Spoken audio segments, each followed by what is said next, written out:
Kepa Amuchastegui presenta de George Orwell 1984. 31. Te quiero. Estaban a media mañana y Winston había salido de su cubículo para ir al baño. Una figura solitaria iba hacia él desde el otro extremo del pasillo largo y bien iluminado. Era la chica del cabello moreno. Habían pasado 4 días desde la tarde en que se le había encontrado a la puerta de la tienda de objetos de segunda mano. Cuando se acercó, vio que la joven llevaba el brazo derecho en cabestrillo. Desde lejos no se había dado cuenta porque la venda era del mismo color que el uniforme. Probablemente se habría aplastado la mano al voltear uno de los grandes calidoscopios en los que bosquejaban las tramas de las novelas. Era un accidente normal en el departamento de ficción. Debían estar a unos cuantos metros cuando la chica tropezó y cayó de bruces. Soltó un agudo grito de dolor. Debía haber caído sobre el brazo malherido. Winston se paró en seco. La joven se había puesto de rodillas. Su rostro había adquirido un tono amarillento, lechoso, que contrastaba con sus labios más rojos que nunca. Tenía los ojos fijos en los suyos con una expresión implorante que denotaba más temor que dolor. Una extraña emoción se agitó en el corazón de Winston. Delante tenía a un enemigo que estaba tratando de destruirle y también a un ser humano dolorido y tal vez con un hueso roto. Instintivamente dio un paso para ir a ayudarla. Al verla caer sobre el brazo vendado, le había parecido sentir su dolor. ¿Te has hecho daño? No es nada, el brazo. Enseguida estaré bien. Le habló con voz temblorosa. De hecho, se había puesto muy pálida. ¿No te has roto nada? No, estoy bien, solo me ha dolido un momento. Alargó la mano que tenía libre y Winston la ayudó a levantarse. Había recobrado un poco el color y parecía estar bastante mejor. No ha sido nada, repitió escuetamente. Me he golpeado un poco la muñeca. Gracias, camarada. Y con esas palabras siguió su camino tan deprisa como si de verdad no hubiese pasado nada. El incidente debía haber durado menos de medio minuto. No dejar que tu rostro traicionara tus sentimientos era una costumbre que se había convertido casi en un instinto, y en cualquier caso, la joven había tropezado justo delante de una telepantalla.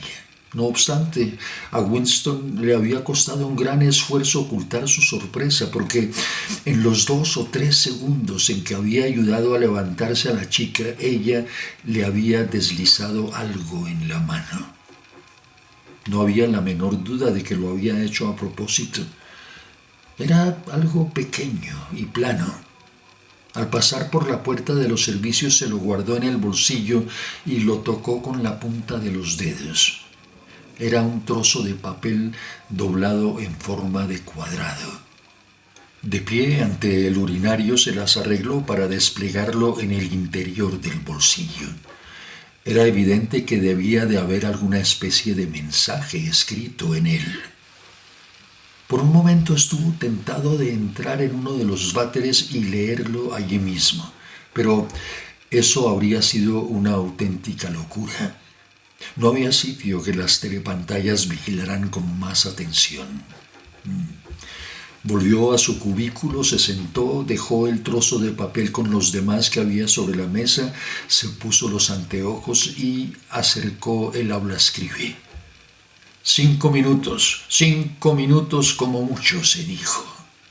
El corazón parecía a punto de salírsele del pecho. Por suerte, el trabajo que estaba haciendo era mera rutina, la rectificación de una larga lista de cifras que no requería demasiada atención.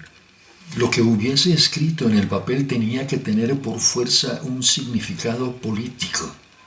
Solo se le ocurrían dos posibilidades. Una, la más probable, era que, tal como él se temía, la joven fuese una agente de la policía del pensamiento. Ignoraba qué razón podía tener la policía del pensamiento para entregar así sus mensajes, pero tal vez tuviesen sus motivos. Lo que había escrito en el papel podía ser una amenaza, una convocatoria, una orden de suicidarse, algún tipo de trampa.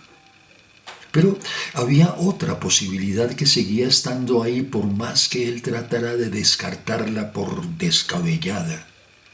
Consistía en que el mensaje no procediera después de todo de la policía del pensamiento, sino de algún tipo de organización clandestina. Tal vez existiera la hermandad. Quizá la chica formase parte de ella. Sin duda la idea era absurda, pero se le había ocurrido en el preciso instante en que notó el trozo de papel en la mano. Hasta pasados un par de minutos no se le había ocurrido la otra explicación más probable, e incluso ahora, por más que su intelecto le dijera que el mensaje posiblemente significara su muerte, seguía sin creerlo del todo y conservaba una absurda esperanza. El corazón le latía a toda prisa y tuvo que hacer un esfuerzo para que no le temblara la voz mientras dictaba las cifras en el aula-escribe. Enrolló el fajo de papeles ya corregido y lo introdujo en el tubo neumático. Habían pasado 8 minutos. Volvió a ajustarse los anteojos en la nariz, suspiró y se acercó al siguiente fajo de hojas con el trozo de papel encima. Lo alisó. En él estaba escrito con letra grande e informe: «Te quiero». Durante varios segundos se quedó tan perplejo que ni siquiera se le ocurrió arrojar aquella prueba incriminatoria al agujero de memoria. Cuando lo hizo, y por más que sabía muy bien el peligro de demostrar demasiado interés, no resistió la tentación de leerlo una vez más, aunque solo fuese para asegurarse de que las palabras seguían allí. El resto de la mañana tuvo que hacer un gran esfuerzo para seguir trabajando. Peor aún que tener que concentrarse en una serie de ocupaciones engorrosas era la necesidad de ocultar su nerviosismo ante la telepantalla. Sintió como si le ardiera el estómago. El almuerzo en el comedor abarrotado y ruidoso fue un tormento. Había tenido la esperanza de quedarse solo un rato a la hora de comer, pero la mala suerte quiso que el imbécil de Parsons se sentara a su lado. El olor ocre de su sudor casi superaba el aroma metálico del estofado y no paró de hablar y hablar de los preparativos para la semana del odio.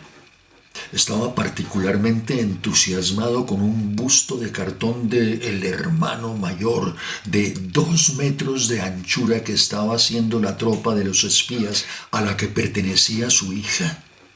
Lo más irritante era que, entre la confusión de las voces, Winston apenas podía oír lo que le decía Parsons y tenía que pedirle constantemente que repitiera sus fatuos comentarios. Por un instante vislumbró a la joven morena que se había sentado a una mesa con otras 2 chicas al otro lado de la sala. Dio la impresión de no haberle visto y Winston no volvió a mirar en aquella dirección. La tarde se le hizo algo más llevadera. Justo después de comer, llegó un trabajo difícil y delicado que le tendría ocupado varias horas y le obligaría a dejar de lado todo lo demás. Consistía en falsificar una serie de informes de producción de hacía 2 años para desacreditar a un prominente miembro del partido interior que estaba bajo sospecha. Era precisamente lo que mejor se le daba a Winston y durante más de 2 horas logró quitarse de la cabeza a aquella chica. Luego volvió a recordar su rostro y a sentir un insoportable deseo de estar solo. Hasta que no pudiera estar solo le resultaría imposible pensar con calma en lo sucedido. Esa noche tenía que asistir al centro comunitario. Devoró otra comida insípida en el comedor, se apresuró a ir al centro, participó en la solemne estupidez de un grupo de discusión. Jugó 2 partidas de tenis de mesa, bebió varios vasos de ginebra y se sentó media hora a escuchar una conferencia titulada El Sourcing y su relación con el ajedrez. Su alma se retorcía de aburrimiento, pero por una vez no sintió el impulso de saltarse la tarde en el centro. Al ver las palabras «te quiero», su deseo de continuar con vida había aumentado y de pronto le pareció una tontería correr riesgos. Hasta las 23 horas, cuando estuvo en casa y en la cama y a oscuras, donde uno estaba a salvo incluso de la telepantalla con tal de que guardara silencio, no pudo pensar en nada coherente. ¿Te gustó lo que escuchaste? Suscríbete a mi canal www.youtube.com/@quepamo. Encontrarás ahí más de 150 videos para todos los gustos. Y no olvides hacer clic en me gusta y en la campanita para que recibas notificaciones cada vez que publique algo nuevo.